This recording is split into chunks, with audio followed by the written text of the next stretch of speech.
should we be 6 months from now if we make the most of that time? Well, 6 months might have been just a kind of an arbitrary number we picked to generate enthusiasm, but the fact of the matter is that with the announcement that the money has been received, TxDOT and the other transportation companies are going to move very, very quickly to set up the scoping process. As you know, the environmental review process is long, it's fair, it involves a lot of contributions, and there is no more important time right now to stand up individuals or the group that we've recommended with a shared vision to say, these are the things that matter to Austin. These are the things that matter to Cesar Chavez Boulevard. These are the things that matter if we want to build the arts and music in East Austin, or the wonderful strip. I was just talking to the woman again who has the great dress shop on East 12th Street.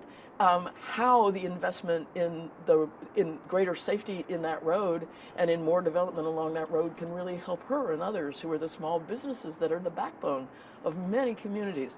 So to think about that time frame is really important, because about then, that's when the agency who is designated to lead the environmental impact process will be defining the scoping document. What alternatives will be analyzed for their positive impacts and their negative consequences. And it is really important that as many of you as possible step up, share your views, and get those strongly heard and input into the evaluation process. That's the reason the next 6 months is critical. Our viewers, kind of following up on that, our viewers and our readers heard yesterday that its work is going to be starting in 2025, so it seems very far away. Can you just help clarify why, even though the actual shovels in the ground are a ways away for Central Austin, this is the time the decisions are being made? Is that sort of how I can sum up? The really important decisions that will be made in this process are the width of the road, the character of the street level road. So right now, what you have out there is you have a highway that's either below grade or elevated, and then you have another high parallel highway running along beside it.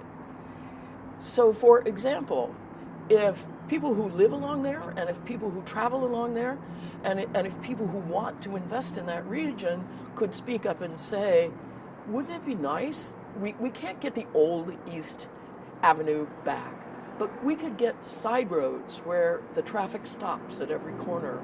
The pedestrian passages are same. The average travel speed is 30 miles an hour and not something in excess of 45. So that it would be a very different character. It would be a quieter city in some ways. And it certainly would be a city with cleaner air quality along the route. That's a very big challenge with all of the trucks.